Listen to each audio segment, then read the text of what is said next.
Welcome conversations. मैं आपका host, आपका दोस्त मुख्तदर खान राठौर जी। Good morning. आप सबको खुशामदीद। Welcome to conversations. मैं आज आपके साथ दो चीज़ों के बारे में बात करूंगा। एक थोड़ी सी अपडेट दे दूंगा आपको कि यूएस और इंडिया की जो बायलैटरल ट्रेड एग्रीमेंट है उसके ताल्लुक से क्या हो रहा है, और उसके बाद मैं बेसिकली ब्रिक्स के बारे में बात करूंगा और फोकस करूंगा उनकी जो स्टेटमेंट वो पहली बार काफ़ी जल्दी ही प्रिपेयर होगी। हालांकि समिट ख़त्म नहीं हुआ है और एक दिन है मुलाकात का, 6 और 7 जुलाई, यानी आज और कल उनकी मुलाकात होगी। आपके पास तो 7 हो चुकी है। तो उसके बारे में मैं कुछ स्पेसिफिक पॉइंट्स आपको बताऊंगा उस स्टेटमेंट से निकाल कर, जो हमको एक इशारा देता है कि ब्रिक्स किस डायरेक्शन में जा रहा है। तो पहले तो मैं अपडेट दे दूं ये कि 9 तारीख जुलाई 9 तारीख की डेडलाइन है, जिसके मुताबिक डोनाल्ड ट्रंप ने कहा था कि 90 दिन हो जाएंगे, और जो अप्रैल में उन्होंने अनाउंस किया था जो टैरिफ्स के रेट्स, वो जुलाई 9 से लग जाने वाले थे। और ऐसा लग रहा है कि बहुत कम डील्स हुए हैं। फ्रेमवर्क्स यूएस, यूके, बरतानिया के साथ और चीन के साथ हो चुके हैं, और जो डील एक्चुअली बनी है वो सिर्फ वियतनाम के साथ हुई, जिसके बारे में मैंने 2 दिन पहले आप लोगों से तफसील में बात की थी। और वो वियतनाम की जो डील है उससे इंडिया और चाइना के लिए क्या ख़तरा है उसके बारे में भी उसमें मैंने डिस्कशन किया था। तो ऐसा लग रहा है कि इंडिया और यूएस की पूरी कॉम्प्रिहेंसिव डील नहीं बनेगी बाय जुलाई 9। तो ये होने वाला है कि या तो एक मिनी डील बनेगी टेम्पररीली और फिर नेगोशिएशंस चलते रहेंगे, या जो स्कॉट बेसेंट है, कॉमर्स सेक्रेटरी, आज उन्होंने टेलीविज़न पे एक इंटरेस्टिंग बात की। उन्होंने कहा कि 9 तारीख को हम खत फ्राइडे को, यानी 10 या 11 तारीख को हम लेटर्स भेज देंगे कुछ 100 मुल्कों को कि आपके ऊपर अगस्त 1 से टैरिफ्स लग जाएँगे। तो इफ़ेक्टिवली इन्होंने डेडलाइन जुलाई 9 से अगस्त 1 को मूव कर दिया है डोनाल्ड ट्रंप। अब एडमिनिस्ट्रेशन इस बात का इकरार नहीं करना चाहती है कि हमने और टाइम दे दिया है मुल्कों को, क्योंकि वो खुद स्कॉट बेसेंट कह रहे थे कि कई मुल्कों ने तो बिल्कुल कांटेक्ट भी नहीं किया अमेरिका को। तकरीबन 100 मुल्कों ने। कुछ 18 मुल्क हैं जिनके साथ अमेरिका का 95% ट्रेड होता है, बस उन्हीं के साथ डिस्कशंस चल रहे हैं, नेगोशिएशंस चल रहे हैं। यूरोपियन यूनियन के साथ ज़्यादा प्रोग्रेस नहीं हुआ है। जापान के साथ ऐसा लगता है डील नहीं बनेगी। तो जो सबसे ज़्यादा चांसेस उनको नज़र आ रहे हैं डील बनने की, वो इंडिया के साथ है, लेकिन वो बार-बार कह रहे हैं कि इंडिया ज़ीरो टैरिफ देगा और फुल एक्सेस देगा हमको। ये डोनाल्ड ट्रंप ने अपने पोस्ट में कई बार लगाए। लेकिन पीयूष गोयल साहब ने जो इंटरव्यू दिया उसमें उन्होंने कह दिया कि एक तो हम डेडलाइंस पे नहीं चलते, नेशनल इंटरेस्ट पे चलते हैं, और दूसरा कि हम हमारे नेशनल इंटरेस्ट को सेव करेंगे, जो बेसिकली इंडिया का एग्रीकल्चरल सेक्टर है। एग्रीकल्चर और डेयरी को वो खोलना नहीं चाहते फॉर इंटरनेशनल कंपटीशन, क्योंकि जो इंडिया का एग्रीकल्चरल सिस्टम है वो बहुत अनप्रोडक्टिव है और एफिशिएंट नहीं है। मिसाल के तौर पे 1 हेक्टेयर पे काम करता है एवरेज फार्म, वैसे अमरीका अमरीका का 200 गुना बड़ा है एवरेज फार्म, 187। इंडिया में कई लोग काम करते हैं उस फार्म पर। 1 एकड़ पे 7 लोग काम करते हैं, यहाँ पे 100-100, 200-200 एकड़ पे से 2 या 3 लोग काम करते हैं। तो इट्स हेवीली इंडस्ट्रियलाइज्ड फार्मिंग है, और इसलिए it will be very inexpensive अगर अमेरिका के डेयरी प्रोडक्ट्स और एग्रीकल्चर प्रोडक्ट्स इंडिया में आएँगे तो इंडियन फार्मर्स तो ख़त्म हो जाएँगे। तो उनको बचाने के लिए India is not going to open the agricultural market. बस वो ये चाह रही है कि किसी तरह से कुछ एग्रीमेंट हो जाए, जिसके बेसिस पे इंडिया को ज़्यादा पनिशमेंट ना हो इन टर्म्स ऑफ टैरिफ्स, और एग्रीकल्चरल सेक्टर बंद रहे। So that is where we are right now. तो मुझे लगता है there will be some understanding, लेकिन वो सितंबर तक शायद, अगर डोनाल्ड ट्रंप क्वाड के समिट के लिए इंडिया आएँगे, तो मुझे लगता है जब वो कुछ अपनी बेनिवोलेंस बताएँगे। तो ये है मेरी छोटी-सी टिप्पणी ऑन अ, इंडिया का जो बायलैटरल ट्रेड लग रहा है। मुझे लगता है कि it is not going to happen a in the near future, लगेगा वक़्त, और पूरी तरह से जो डोनाल्ड ट्रंप चाह रहे हैं वही भी नहीं होगा, बट उसके बदले में India will have to make a lot of concessions. मुझे लगता है India may have to do a lot of buying, मतलब जो ट्रेड डेफ़िसिट है उसे कम करने के लिए शायद इंडिया को बहुत सारी चीज़ें अमेरिका से खरीदना पड़ जाए to make Donald Trump happy कि ठीक है, मैं without an opening of the agricultural sector मैं ये ट्रेड डील पूरी कॉम्प्रिहेंसिवली कर लूँगा। लेकिन एक बात ये ज़रूर याद रखिए कि ये जो एग्रीमेंट हो रहे हैं, ये डॉक्टर जयशंकर ने भी बताया था कि फ्री ट्रेड एग्रीमेंट नहीं है, बायलैटरल ट्रेड एग्रीमेंट है। फ्री ट्रेड एग्रीमेंट के लिए कांग्रेस का अप्रूवल चाहिए, और मुझे नहीं लगता कि डोनाल्ड ट्रंप कांग्रेस के लिए वोट के लिए जाएंगे हर डील के लिए। तो उससे ये हो सकता है कि जो अगले प्रेसिडेंट आते हैं वो इस डील को फौरन कैंसिल भी कर सकते हैं unilaterally without approval of the Congress. तो बेसिकली ये बिल नहीं, लॉ नहीं, ट्रीटी नहीं, just an agreement with the US president रहेगा। In a way it is good for India कि अगर नुकसानदेह हो तो सिर्फ 3 साल के लिए नुकसानदेह रहेगा। They can lobby the next president to come up with a new agreement, but ये ज़रूरी नहीं है कि the next president will agree, क्योंकि हमने ये देखा है कि जो बाइडन ने भी डोनाल्ड ट्रंप के कई पॉलिसीज़ को अडॉप्ट कर लिया था।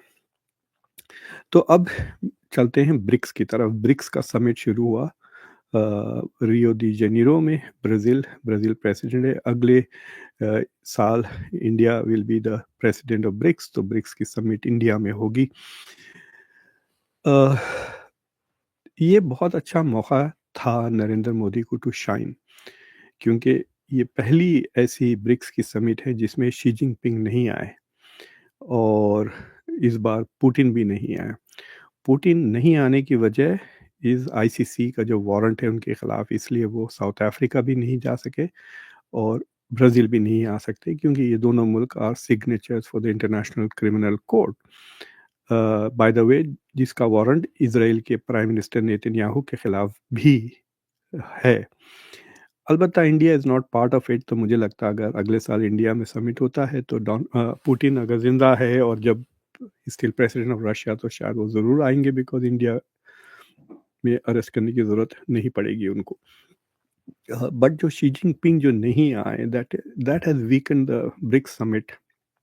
देखिए, ऐसे वक्त जब डोनाल्ड ट्रंप प्रेसिडेंट बने हुए हैं और लिटरली वो दुनिया पे चढ़ाई कर दी है, उन्होंने आके टैरिस पे सारी दुनिया का तहल पहल कर दिया, ग्लोबल ऑर्डर को डिस्टर्ब कर दिया, ईरान पे हमला कर दिया। ब्रिक्स का मेंबर है, शंघाई कोऑपरेशन का मेंबर है। इज़राइल ने तकरीबन 6 मुल्कों पर हमला कर दिया, all the time with US collaboration. तो अमेरिका और इज़राइल ने मिलकर तकरीबन 8 मुल्कों पे, मिडल ईस्ट के 7-8 मुल्कों पे बुरी तरह से हमला कर दिया है। सो इतना धूम जो अमेरिका मना रहा है, इकोनॉमिक स्फीयर में ये कर दिया है, पॉलिटिकल स्फीयर में भी आते वो एनवायरमेंटल ट्रीटी से, पेरिस से फिर दोबारा निकल गए। उसका असर आपको नज़र आ रहा है। जो फ्लड्स आए हैं टेक्सास में, तो जो फ्लड वार्निंग सिस्टम था उसके लिए वोट नहीं किए कंजर्वेटिव्स। ये जो प्रिटेंड करते हैं जैसा कि एनवायरनमेंट नहीं है, गरीबों का बहुत नुकसान होता है। कंजर्वेटिव्स गवर्नमेंट्स जब भी आती हैं, तो उन्होंने अमीरों को टैक्स बचाने के लिए कई प्रोग्राम्स काट दिए थे टेक्सास में। उसका अब नतीजा देख रहे हैं, 50 से ज़्यादा लोग मर चुके हैं। अभी कई 27 और बॉडीज ढूंढ रहे हैं, they don't know. It's America के लिए this is a big big thing. इतने कैजुअलिटीज़ नहीं होते, बड़े बड़े अर्थक्वेक हो जाते हैं फिर भी 15-20 लोग भी नहीं मरते। यही अर्थक्वेक जब डेवलपिंग कंट्रीज़ में होते हैं तो हज़ारों लोग मर जाते हैं। So it's a big disaster for America. तो तो ऐसे वक्त जब अमेरिका लिटरली ग्लोबल ऑर्डर को तहल पहल कर दे रहा है, वैसे वक्त the BRICS which is suppose to be the alternative to western global order, वो इतना कमज़ोर परफॉर्मेंस दे रहा है। शी जिनपिंग भी नहीं है। ब्रिक्स यानी Brazil, Russia, India, China, south Africa, उसमें से 2 तो आए नहीं। जो नए मेंबर्स हैं उसमें एमबीएस का अभी तक क्लैरिटी नहीं है कि सऊदी अरेबिया अंदर है या बाहर है।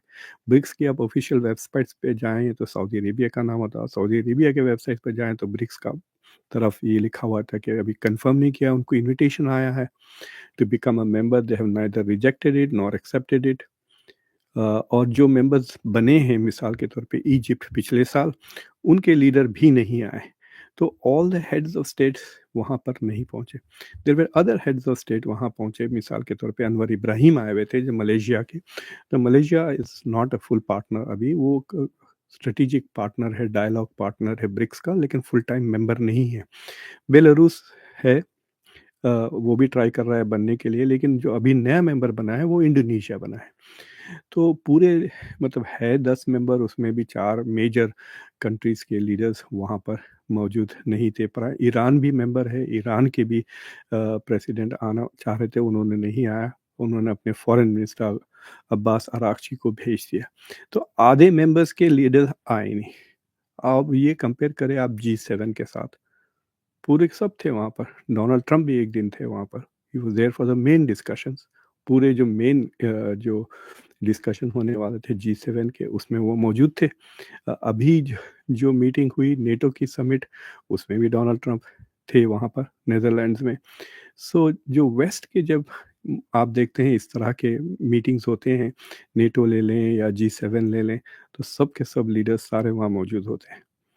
बल्कि अब ये ग्लोबल साउथ बातें तो बहुत करते हैं ये लोग, मतलब मेरे ख्याल से बातें इतने करते हैं और काम इतना करते हैं। दैट इज़ द प्रॉब्लम ये कमज़ोर डेवलपिंग स्टेट्स का। तो BRIC is suppose to be the alternative to G7, और आप देख लें कुछ ज़्यादा कवरेज भी नहीं हो रहा है। खुद ब्रिक्स के कंट्रीज़ में उतना ज़्यादा कवरेज नहीं हो रहा है। तो एनीवे, ब्रिक्स में शी जिनपिंग भी नहीं आए थे, व्लादिमीर पुतिन भी नहीं आए थे। तो नरेंद्र मोदी का के लिए बहुत अ, अच्छी अपॉर्चुनिटी थी कि वो शाइन करते। लेकिन देखिए, जो बाद वक़्त कपड़ों को आप सुखाते हैं ना, पूरी तरह से अगर आप वॉश करके फिर पूरी तरह से अगर नहीं सुखाए, तो एक गंदी-सी बास आती है कपड़े से, जो पूरी तरह से सूखा नहीं होता है। इंडिया का आजकल पार्टिसिपेशन ऐसे ही है, वो सड़ा दे रहे हैं। जिस भी ऑर्गनाइज़ेशन में इंडिया जा रहा है ग्लोबल साउथ के, उसको वो सड़ा दे रहा है। एससीओ की समिट में गए, इंडिया ने ब्लॉक कर दिया, तो फाइनल रेज़ोल्यूशन एससीओ में नहीं हुआ था। उससे पहले एससीओ की समिट ने ईरान के ऊपर रेज़ोल्यूशन किया, उसको भी इंडिया ने ब्लॉक कर दिया। ठीक है? इंडिया बातें तो बड़ी करती है, we are the voice of the global south, लेकिन आप बने हुए चमचे इज़राइल के। आपका मेंबर है ईरान एससीओ का, ईरान आपका साथ ब्रिक्स का मेंबर है। आप उसके खिलाफ जाके इज़राइल की चमचागिरी करते हुए इज़राइल की वॉइस ऑफ इज़राइल बने हुए हैं इंडिया आजकल, यूएन में ले लें या कहीं पर।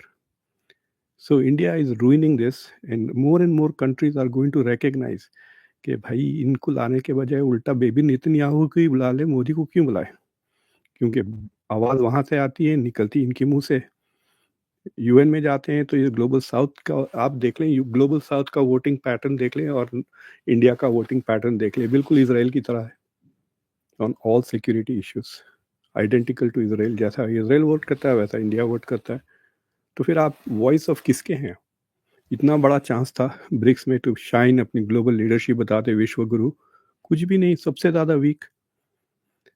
तो एनीवे, तो मैं आपको थोड़े रेजोल्यूशन जो स्टेटमेंट साइन हुआ उसमें मैं आपको बताता हूँ क्या क्या था। तो पहला जो मुद्दा था, लेट अस सी, एक सेकंड मुझे देखने दे कि हाँ आप नहीं देख सका, लेट मी शो यू।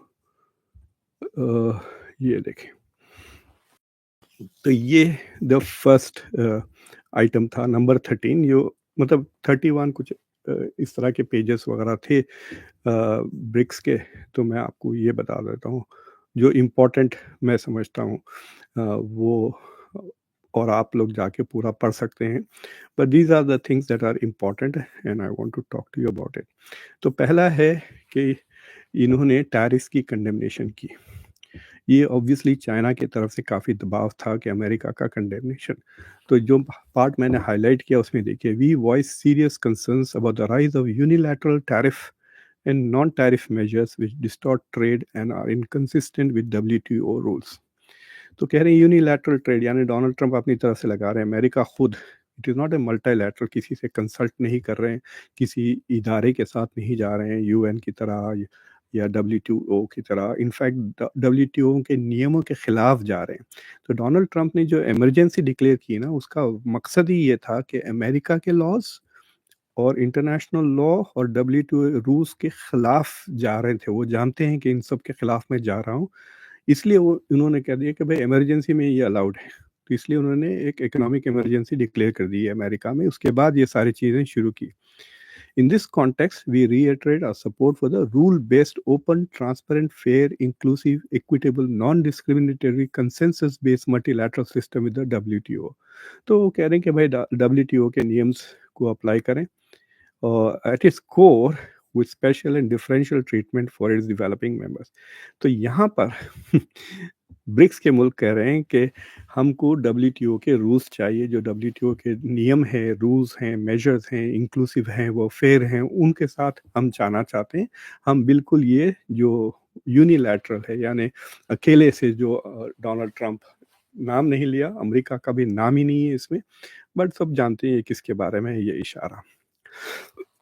तो सबसे बड़ा जो स्टेटमेंट है, और वेस्ट की मीडिया सबसे ज़्यादा इसी को कवर कर रही है कि WTO के रूल्स से हटकर ये यूनिलैटरल टैरिफ्स के खिलाफ। बाद लोग तो सिर्फ हेडलाइंस यही करेंगे कि BRICS statement is against Trump tariffs कहकर।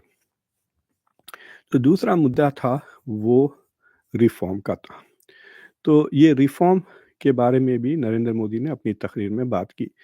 तो ये कह रहे हैं कि recognizing the 2023 Johannesburg Leaders Declaration, we reiterate our support for a comprehensive reform of United Nations, including its Security Council. Recalling the 2022 Beijing and 2023 Johannesburg Leaders Declaration, China and Russia, as permanent members of the United Nations Security Council, support the aspirations of Brazil and India to play a greater role in the United Nations, including Security Council.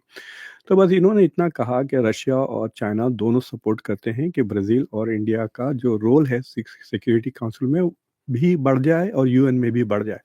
देखिए, लेकिन ये specifically नहीं कह रहा है कि इनको permanent members बनाया जाए, इनको वीटो पावर दिया जाए। They could have very clearly says that all BRIC members demand that India and Brazil be included as permanent members of the UN Security Council and be granted veto power like the existing P5. Simple language, एक sentence में आप, लेकिन वो sentence यहाँ नहीं है। That tells you कि BRICS is not fully supporting Brazil and India to get permanent seat और वीटो, खाली रोल बढ़ा दो कहते हैं बस। इसका प्रॉब्लम ये है कि इंडिया साथ नहीं दे रहा है ग्लोबल साउथ का।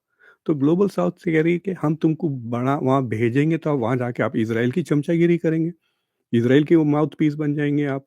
ग्लोबल साउथ की बात कर रहे हैं, ग्लोबल साउथ की वोट से, ग्लोबल साउथ के सपोर्ट से आप यूएन में मेंबर बन जाएंगे, फिर या तो अमेरिका के चमचागिरी करेंगे या इजराइल की चमचागिरी करेंगे। Why should we support? Fair enough, right? India को जवाब देना चाहिए। बातें तो बहुत करते हैं आप, global south, global south, global south, लेकिन वहाँ वोट की तो ग्लोबल साउथ जाके देखें आप वोट्स। मैं इनफैक्ट एक आर्टिकल लिखूंगा अबाउट इंडिया की वोटिंग पैटर्न्स का, कि when does India vote with Global South and when does it echo Israeli vote parallels? I think I will show it will be devastating. तो वो important बात है। ये ब्रिक्स का एक एजेंडा है कि दुनिया को इंक्लूसिव। लेकिन मज़े की बात यह है कि यहाँ पे ये कह रहे हैं ग्लोबल गवर्नेंस को रिफॉर्म करें, यूएन को रिफॉर्म करें, लेकिन जो पहला रेजोल्यूशन था उसमें वो WTO के रिफॉर्म को नहीं कह रहे हैं। जो WTO है जैसा है वैसे ही अप्लाई करें। So they want global institutions के norms to be implemented according to WTO, लेकिन UN में रिफॉर्म्स के लिए वो डिमांड कर रहे हैं।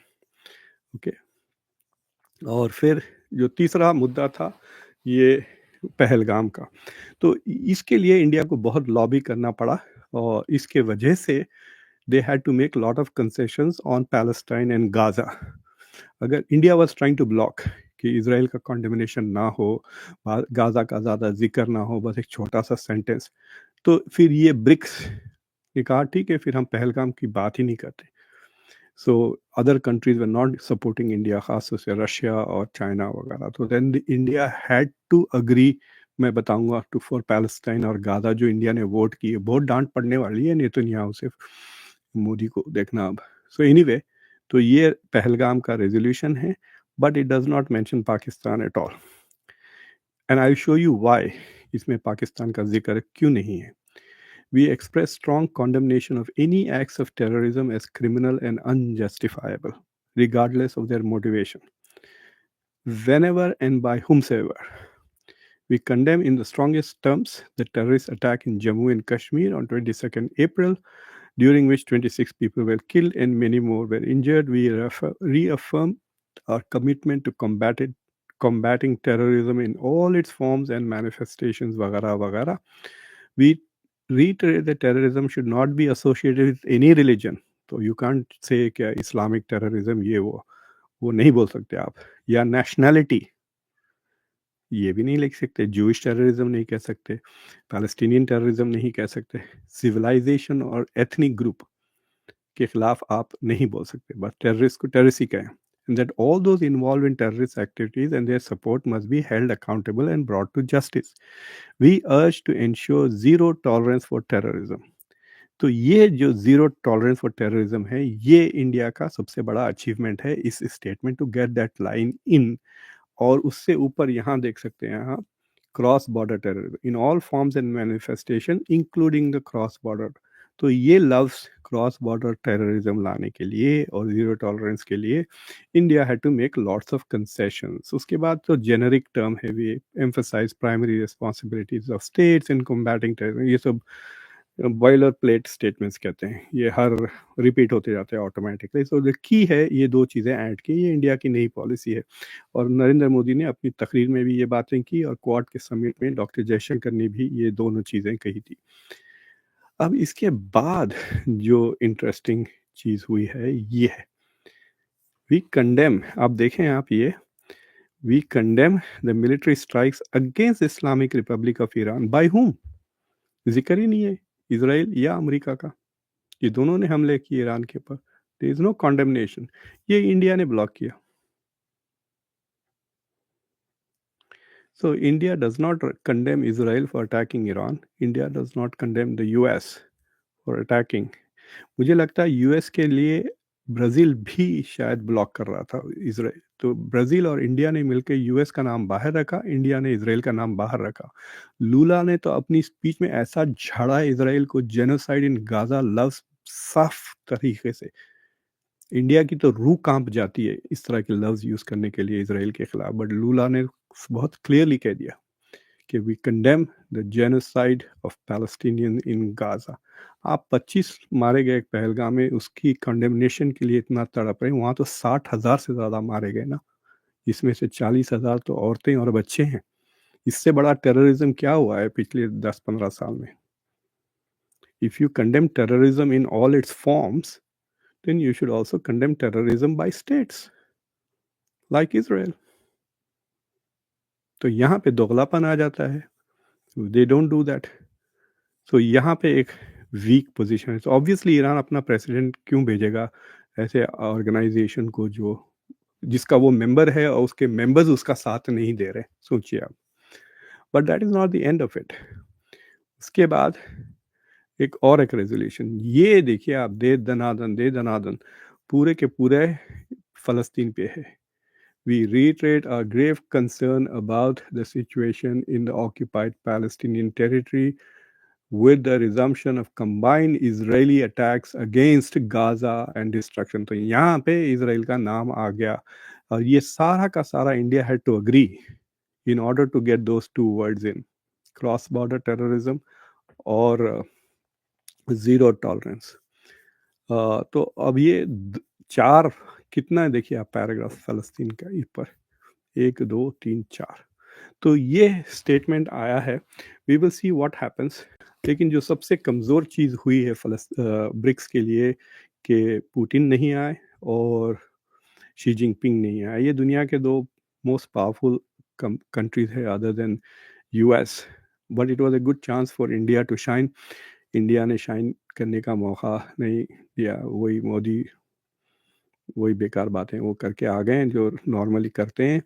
और वहाँ पे एटलीस्ट अनवर इब्राहिम की ज़बरदस्त स्पीच थी where he talked about Gaza. This whole thing was about this war. Ukraine के ऊपर एक छोटा सा पैराग्राफ था और कुछ नहीं. कोई कॉन्डेमनेशन नहीं, रशिया का कोई क्रिटिसिज्म नहीं, खत कुछ नहीं. बस पीस के लिए बात की है. बट अदरवाइज सीरिया पे 2 पैराग्राफ्स थे और टैरिफ्स के ऊपर एक कॉन्डेमनेशन हुआ है. तो आप बेसिकली कह सकते हैं कि ब्रिक्स ने जो पोजीशन ली है, सबसे बड़ा स्टेप उन्होंने डोनाल्ड ट्रंप का टैरिफ्स को क्रिटिसाइज़ किया और डब्ल्यूटीओ के नियमों के साथ चलने की को सपोर्ट किया. दैट्स व्हाट दे से कि we are trying to make the system more legal, more equal. फिर बहुत क्रिटिसिज्म हुआ इज़राइल को लेकर गाज़ा के पास जो हो रहा है, that is global south. Gaza से ज़्यादा कोई ग्लोबल साउथ नहीं है। और फिर ईरान के ऊपर जो हमला हुआ उसका कॉन्डेमनेशन हुआ, लेकिन उसमें ना अमेरिका का नाम है ना इज़राइल का नाम है। पहलगाम का ज़िक्र हुआ, लेकिन उसमें पाकिस्तान का नाम नहीं है। I think India should give up trying to get Pakistan to be condemn. दुनिया किसी की, क्योंकि इंडिया किसी का साथ नहीं देता। शंघाई कोऑपरेशन ऑर्गेनाइजेशन का रेजोल्यूशन सड़ा दिया, शंघाई कोऑपरेशन का जो मेन इवेंट हुआ उसको भी सड़ा दिया। अब ब्राज़ील में, अब मुझे लगता है इंडिया नेक्स्ट ईयर ब्रिक्स को ख़त्म ही कर डालेगा लाकर। बेसिकली आई डोंट नो क्या करेंगे वो, नेतन्याहू को बुलाएंगे शायद, उसके लिए कुछ मुजरा वजरा करेंगे। I don't know what they are going to do, but I think if India doesn't change its policies, ये जो ग्लोबल साउथ है ये है वो डी डॉलराइजेशन का जिक्र भी नहीं है, मर गया वो। बिकॉज डोनाल्ड ट्रंप ने एक क्या धमकी दी कि मैं टैरिफ लगा दूं। देखिए बार बार कहते हैं डॉक्टर जयशंकर कि ये this is a multipolar world, बहुत सारे पावर्स हैं। कई के पावर्स हैं बताइए मुझे? फुस है सारे के सारे। उसने एक बार कहा कि मैं 100% टैरिफ लगा दूंगा ब्रिक्स के ऊपर, अगर वो डी डॉलराइजेशन की बात भी करें तो आप सब खामोश। फिर आप कैसा ऑल्टरनेटिव ग्लोबल ऑर्डर बनाएंगे, कैसा ऑल्टरनेटिव सिस्टम बनाएंगे? आई डोंट अंडरस्टैंड।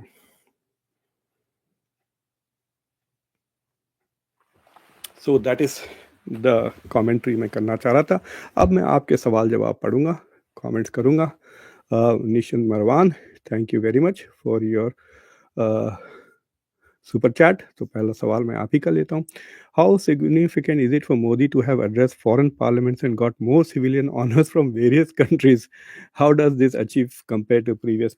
अरे आई डोंट अंडरस्टैंड क्या ऑब्सेशन है। मैं आप लोगों को बताया था ना कि मैं जब अक्टूबर में पिछले साल आई हैड गॉन टू रोम और इटली में मैं कॉन्फ्रेंसेस अटेंड कर रहा था। तो उनका जो सबसे बड़ा इंटरनेशनल रिलेशंस का स्कूल है, तो वहाँ पर मैं लुइस यूनिवर्सिटी में I gave a big seminar. तो उस सेमिनार के बाद एक्चुअली सेमिनार को रोक दिया गया, क्वेश्चन एंड आंसर के लिए गैप रखा, और मुझे ले जाकर the adviser to the foreign minister से मुलाकात हुई। He was there in the meeting and he said, मैं I was watching on the closed circuit TV पे, पूरी यूनिवर्सिटी में मैं लेक्चर फिर रहा था, तो आप कहीं से भी देख सकते थे लेक्चर। तो he said I just saw some interesting things, और मुझे बताओ how to deal with Modi.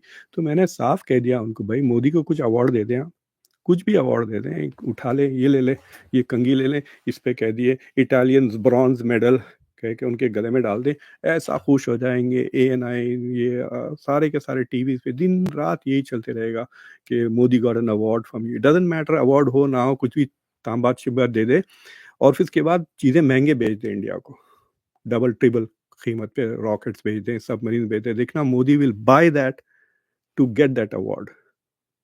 India का नेशनल इंटरेस्ट सैक्रिफाइस करती है ये BJP party to promote Modi. जब भी बाहर जाती है, अब ये देखिए तमाशे जो करे हुए हैं, जाके गयाना में जाके वो बिहारी कुछ हिंदू रस्में, हु केयर्स अबाउट ट्रिनिडाड यार। ठीक है IPL वाले जा रहे हैं, ठीक है क्रिकेटर्स लाने के लिए, इट्स ए स्मॉल कंट्री में 2 साल वहाँ पे जाकर आप जाके मेरे मेन चैनल पे जाके देखें, वहाँ पे मैं जाके तहल के मचा के आया, स्पीचेस जो दिया नेशनल सिक्योरिटी पे, इंटरनेशनल सिक्योरिटी। छोटा सा मुल्क है, it depends on US aid, उसमें जाके आप इम्प्रेस कर रहे हैं। This is all to impressing India. खुद अपना वीडियो चलाते रहते हैं, जाके देखिए आप उनकी वेबसाइट पे ANI की। सो इंडिया की foreign policy is all about promoting Modi Modi Modi, और इसलिए भी यही चल रहा है। और ये चमचागिरी कर रहे हैं आजकल वेस्ट की, they want desperately to be in a group with US, Israel, बरतानिया वगैरह। वो नहीं होने वाला है। G7 के लिए उन्होंने दे अग्रीड फॉर इतने कंसेशंस किए to become part of the G7, क्योंकि इनविटेशन नहीं आ रहा था कनाडा से, तो इन्होंने अग्री कर लिया to cooperate with Canadian intelligence. आपने वो मुंह, इनके मुंह पर कहा कार्नी ने, मार्क कार्नी ने, कि India has agreed to cooperate for transnational repression, जो कत्ल करते हैं दूसरे मुल्कों में। लेकिन मोदी ने उनके मुंह पे जवाब नहीं दिया कि Canada has agreed to go after Khalistani terrorist, एक लफ्ज़ नहीं कहा। वहाँ पे भी just to be there in Canada he did not raise एक भी स्टेटमेंट जाके देख लें आप G7 में इंडिया के लिए उन्होंने क्या कहा, कुछ नहीं, nothing. So I think that पिछले 1.5-2 साल से इंडिया की फॉरेन पॉलिसी बहुत फुस हो गई है। 2023 was the peak of Indian foreign policy. एक अचीवमेंट था जब G20 की समिट हुई तो अफ्रीका को पुश किया नरेंद्र मोदी ने, बट उसके बाद से तो ऐसा वीक हो गई है फॉरेन पॉलिसी कि I am just disgusted with this. Rathore ji, good morning. India won test in Edgbaston, yes, fantastic, without Bumrah. But बेचारा अब देखना आकाशदीप, आई होप कि फिर उसको बिठाना दे when Bumrah comes back. The guy got 10 wickets, so they can't drop Siraj, they can't drop Akashdeep. देखना कि वो प्रसिद्ध कृष्णा को ड्रॉप करते हैं या क्या करते हैं, but we will see. But मज़ा तो बहुत आ गया, and specially with the new Shubman Gill is fantastic. 430 runs. Sohail, salam sir, salam to you. Lakshma Shah, Xi Jinping not attending due to their internal conflicts. Xi Jinping का समझ में नहीं आ रहा मुझे कि why he didn't come for the BRICS. This is the first time, कुछ 17 साल से चल रहा है BRICS, और this is the first summit he missed. मुझे लगता है he may not even come to the Indian summit. कह रहे हैं कि मतलब अब अफवाहें तो काफ़ी फैल गई हैं, जो उनका जो मिलिट्री चेम्बर्स है उसमें कई जनरल्स को गायब कर दिया गया है। 11 होते थे जो मिलिट्री कमांड में थे, अब सिर्फ 5 रह गए हैं। लेकिन ये जो बंदा इन्होंने भेजा है number 2, he is very close to Xi Jinping. तो मुझे लगता है कि ब्रिक्स की थोड़ी हवा उतर गई है, because there is a lot of inconsistency internally. आप उसमें यूएई भी है। यूएई क्यों है, क्या किया यूएई ने? ब्रिक्स में भी है, मतलब आया नहीं। वो भी एक अमेरिका का जासूस है, आई एम सॉरी टू से। सो उसको लेकर आ गया ब्रिक्स में। ब्रिक्स की जो दम है are because of these economies. देखिए, अगर आप G7 को देखें तो they are in the top 10 economies, लेकिन अगर आप परचेजिंग पावर पैरिटी के हिसाब से देखें तो नंबर 1 चाइना है, नंबर 2 अमेरिका है, नंबर 3 इंडिया है, और फिर उसमें वो भी आ जाती है, ब्राज़ील भी आ जाती है टॉप 10 में। तो ब्राज़ील, रशिया, इंडिया, चाइना, ये चारों टॉप 10 में आ जाते हैं when you adjust for purchasing power parity. ठीक है, तो 4 ब्रिक्स की कंट्रीज रहते हैं, 6 G7 के कंट्रीज होते हैं। तो यू कैन सी कि पल्ला अभी भी G7 का भारी है, but they are more better coordinated. हालांकि इतना टेंशन था G7 में कि दे वर सेइंग G7 को अब G6+1 करना चाहिए, क्योंकि सारे यूरोपियन कंट्रीज, कनाडा और जापान और on the same page with Donald Trump. लेकिन दे आर ऑल्सो थिंकिंग कि और 3 साल रह गए, बर्दाश्त कर लेते हैं ये पागल को, फिर इसको जाने दें, फिर इसके बाद कोई नॉर्मल प्रेसिडेंट आ जाएगा, देन G7। बिकॉज G7 के वजह से और नेटो के वजह से, और जिस तरह से सिक्योरिटी काउंसिल में G7 के 3 वोट्स हैं, ब्रिक्स के 2 वोट्स हैं, वीटो पावर्स, तो वो हावी हैं on the global order. So but I think BRICS needs to stand up more firmly. और वो बढ़ा तो जा रहे हैं नंबर्स, अब 10-11 हो गए हैं, but they are not standing with each other. एक दूसरे के साथ भी तो नहीं खड़े रहे ना। इंडिया तो कोई रेजोल्यूशन इसराइल के खिलाफ पास होने नहीं दे रहा, तो ईरान सोच रहा होगा कि क्या फ़ायदा, इंडिया के साथ में SCO में भी हूँ, इंडिया के साथ में ब्रिक्स में भी हूँ, ये इसराइल के साथ कहीं भी नहीं है, लेकिन उसकी चमचागिरी कर रहे हैं। So like why should we be in the same club, right? तो ईरान को क्यों मेंबर बनाया आपने? अभी तो बनाना Iran member. So I think BRICS will have to be rethought, it's not going to go. अगर डी-डॉलराइजेशन पे भी काम नहीं होने वाला है, वहाँ पे भी इंडिया ब्लॉक कर रहा है, तो either India should leave BRICS, या सबको समझ में आ जाएगा इवेंचुअली कि इंडिया इज द स्पॉइलर, और वो सारा नज़र आ जाएगा नेक्स्ट ईयर। SCO का जो समिट हुआ, इंडिया ने उसको स्पॉइल कर दिया, लास्ट मिनट में उसको वर्चुअल कर दिया, तो basically killed SCO summit in India, right? और अब भी इंडिया ने रेजोल्यूशन पास होने नहीं दिया चाइना में। So people are going to ask this question कि is India part of the global south और नॉट? 2800 पर कैपिटा इनकम है, ये ग्लोबल नॉर्थ के साथ क्या खेलेंगे? Yes, Invictus, you are right. India is doing well in spite of Modi. Mark Welber, why is it that India is spoiling BRICS? Because of the ideology of Modi. हिम्मत तो नहीं है ना कि पूरी तरह से फ़लस्तीनियंस को अबैंडन करें, इंडिया की इतनी पॉलिसी है, बिकॉज़ देन फिर वो मिडल ईस्टर्न कंट्रीज़ को वो अपसेट कर देंगे पॉपुलेशन को। लेकिन वो चमचागिरी कर रहे हैं इज़राइल की।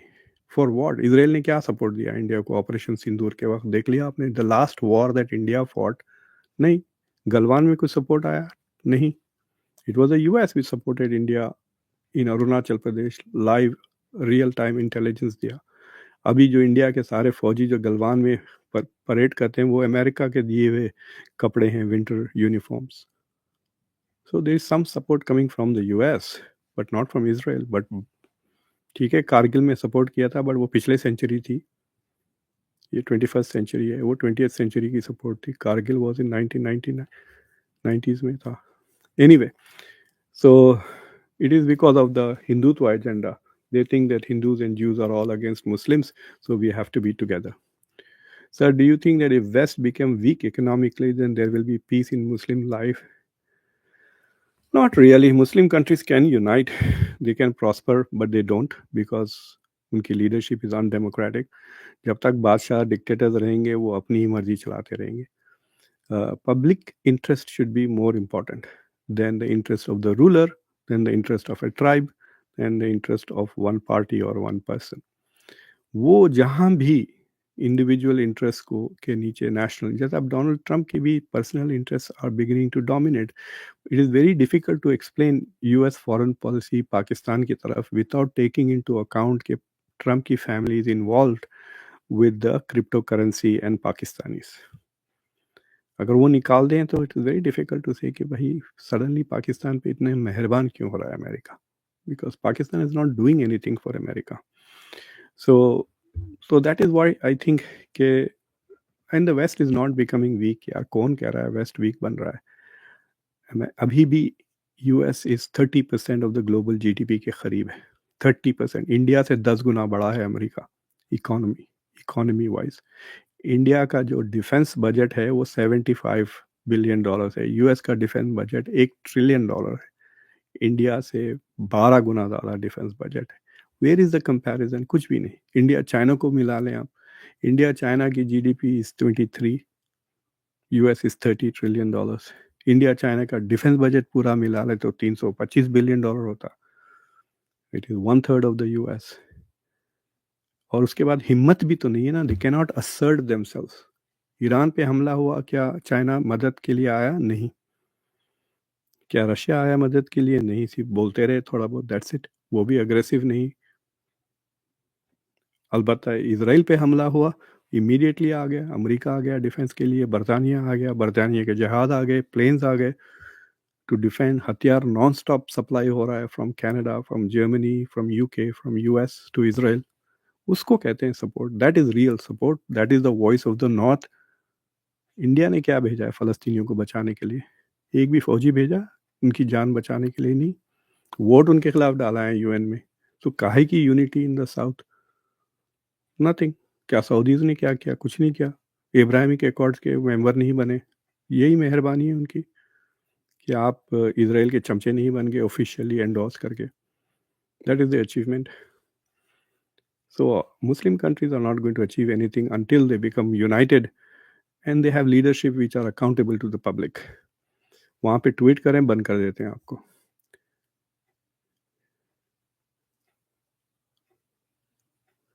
You are agree Rathore. Very true. Modi के यूएस और इसराइल की चमचागिरी में अकेले पड़ गए हैं and it is going to get verse.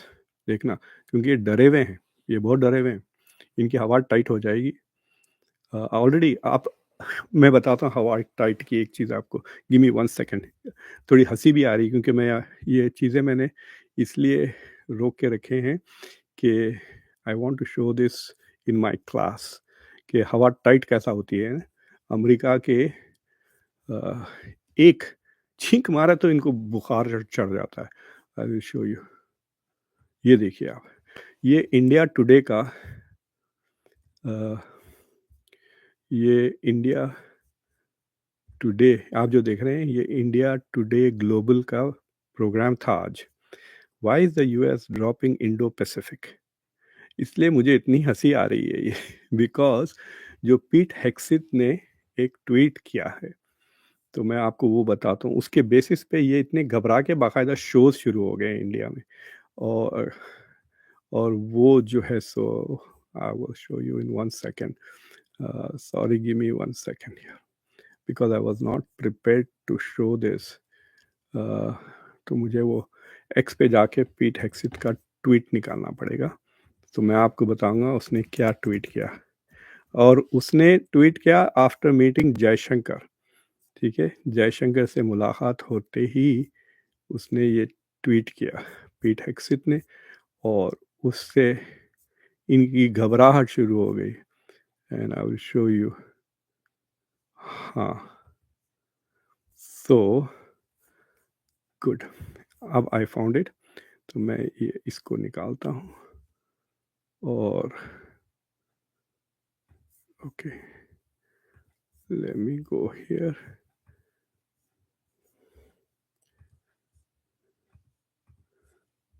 stop sharing, and then I will go and थोड़ा माफ़ी मांगता हूँ, मैंने आपके साथ प्रिपेयर नहीं करा था। ये देखिए हेक्सिट का ये ट्वीट पढ़ें आप। Secretary of Defense Pete Hegseth, great meeting yesterday with Indian Minister of External Affairs Dr. Jaishankar. I salute our two great democracies' cooperation in securing a free and open Asia Pacific. ये sentence पीट हेक्सिट का। अब ये भी हो सकता है कि इसने आदमी ने गलती से लिख दी, हाँ, in securing a free and open Indo-Pacific के बजाय इसने गलती से कह दिया एशिया पैसिफिक। लेकिन उस पे इतना लोगों को एकदम बुखार सा चढ़ गया है कि क्या, what does it mean, has Trump, has पीट हेक्सिट ने इंडिया को इंसल्ट कर दिया, क्या इंडिया इंडिया से मार्जिनलाइज कर रहे हैं इंडिया को, एशिया पैसिफिक जो पुराना नाम था, why are they saying Asia-Pacific not Indo-Pacific. यार ये Pete Hegseth is like an idiot, he is not even qualified to do that job, maybe he made a mistake, लेकिन he, अब उसका assistant ने फिर correction क्यों नहीं हुआ? बिकॉज आप 1 घंटे तक एडिट कर ले सकते हैं जाके अपना ट्वीट, बट इतना वो परेशान कर दिया इंडिया की इंटेलिजेंसिया को कि बाकायदा एक शो कर दिया इंडिया टुडे ग्लोबल ने कि क्या मकसद है। आप सुने, वो शो बहुत मज़े का है। मैं एक्चुअली अपने स्टूडेंट्स को I am giving a talk on Indo Pacific strategy और इंडिया चाइना रिलेशंस। यहाँ बहुत सारे स्कॉलर्स आए हुए हैं फ्रॉम फॉरेन कंट्रीज़ वगैरह, तो उनको दे रहा हूँ सुबह, but I am going to show this to them कैसे इनके देखो कैसा लिटरली फट जाती है वहाँ पे, और बातें करते हैं मल्टीपोलर वर्ल्ड। काहे का मल्टीपोलर वर्ल्ड? एक आदमी एक लफ्ज़ गलत टाइप कर दिया या किया तो उस पे आप टहल गए। यू थिंक दैट ट्रम्प को कुछ परेशानी होती है अगर इंडिया ने कुछ भी कह दिया? नहीं, this is not a multipolar world my friend, you are not a great power yet, you are not a great power yet. So that is the point I am trying to make repeatedly कि देखिए, अगर आपको job मिल रहा है, let's say कि आपने IIM Ahmedabad से management कर लिया और आपको 1 लाख का तनख्वाह पे जॉब मिल गई, ग्रेट। बट यू नो कि 10 साल के बाद मुझे 10 करोड़ का जॉब मिल जाएगा, क्योंकि मैं IIM अहमदाबाद से आया हूँ, I am an engineer from IIT, मैं बहुत ब्रिलियंट बंदा हूँ। अब तो 1 लाख रुपए मिल रहे हैं, लेकिन 5 साल के अंदर, 10 साल के अंदर मुझे 10 करोड़ का जॉब मिलने वाला है। Good, but don't spend today as if you make 10 crore today. आपकी इस वक्त 1 लाख तनख्वाह है, वो 1 लाख ही में रहिए आप, बेहतर रहता। ऐसे बातें ना करें जैसा कि आपको ऑलरेडी 10 करोड़ की तनख्वाह मिल गई। And India is behaving like that. India is not a major power, but its they like to talk like that because उसकी वजह से डोमेस्टिक वोट मिलते हैं इनको। विश्वगुरु विश्वगुरु काहे के विश्वगुरु? अमित शाह कहते हैं कि इंग्लिश पढ़ने वालों को शर्म आनी चाहिए, तो क्या हिंदी में विश्वगुरु बनेंगे आप जाके? इतने बड़े पावर है, हिंदी को तो लगा दो ना, यूएन सिक्योरिटी काउंसिल में, यूएन में जबान लगा दें ऑफिशियली, वो भी नहीं है। So this is why they just everything is about BJP winning domestic vote हासिल करने के लिए। इंटरनेशनली इंडिया के नेशनल इंटरेस्ट को ये बार बार सैक्रिफाइस किए जा रहे हैं।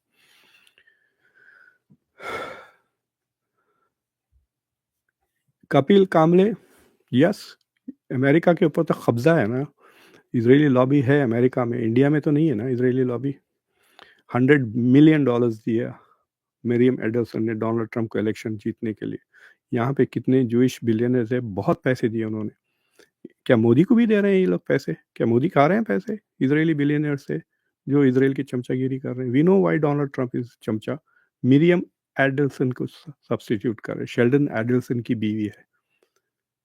हाँ, there are some many like that. जाके बिल एकरमैन को देख रहे हैं, बिल एकरमैन ने $500 मिलियन दिए। ब्लूमबर्ग, माइकल ब्लूमबर्ग ने ममदानी को हराने के लिए 8.5 मिलियन दिए कुमो को, लेकिन वो हार गया। ब्लूमबर्ग ने बिलियंस ऑफ डॉलर्स दिए हैं, बाइडेन को भी दिए हैं, इसको भी दिए हैं। So there is a lot of money coming from them to them. और प्लस उनका मजहब भी यही सिखाता है। जो क्रिश्चियन जायनिस्ट है उनको मजहब भी उनका ये सिखाता है। क्या आपका मजहब सिखाता है कि यहूदियों की चमचागिरी करें? महाभारत में लिखा है, रामायण में लिखा है क्या? नहीं ना। तो आप क्या वॉलंटियर चमचे हैं? That is the question. Kapil साहब, कपिल कांबले साहब, अमेरिका तो you can understand they have power here, media में कंट्रोल है, पैसा बहुत है, और रिलीजन भी साथ है उनके साथ। क्रिश्चियन जायनिज्म को गूगल करें, फिर आप पढ़ लें। एक बाइबल का ऐसा इंटरप्रिटेशन है कि जब तक क्रिश्चियंस यहूदियों का साथ नहीं देंगे, जब तक जीसस क्राइस्ट ज़मीन पर नहीं आएंगे, इसलिए वो सपोर्ट करते हैं। निक, discussion of BRICS and dragging Israel, which is the only country who's supporting it. There are 4 paragraphs. निक भंडारी, थोड़ा अंग्रेजी पढ़ना सीख लें आप। There are 4 paragraphs on Gaza in BRICS. I'm not dragging it in. Modi signed on to those 4 paragraphs, by the way. Okay.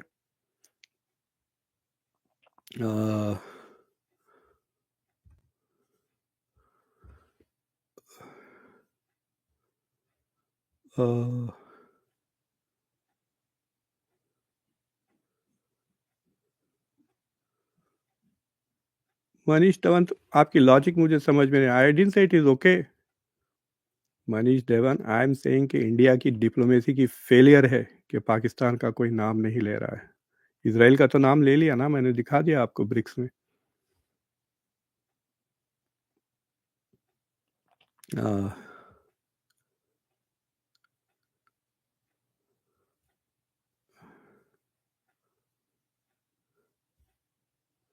Anurag, I did a whole show on that. आप जाके मेरे English channel पे जाके देख लें। I did a whole show on the world bank index, जाके देख लें आप।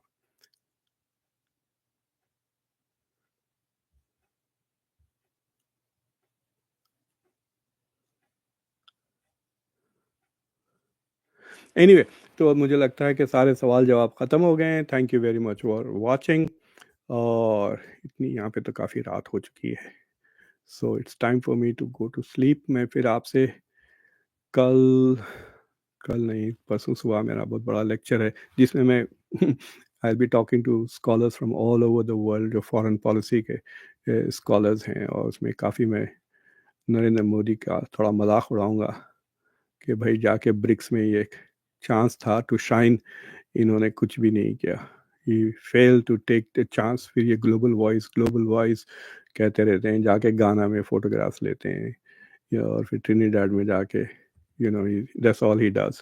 बट व्हेन यहाँ पे बड़े बड़े मुद्दों पर फुस, अगर आप ग्लोबल वॉइस हैं, मल्टीपोलर दुनिया है, तो you are a power. Show us your power. Where is your power?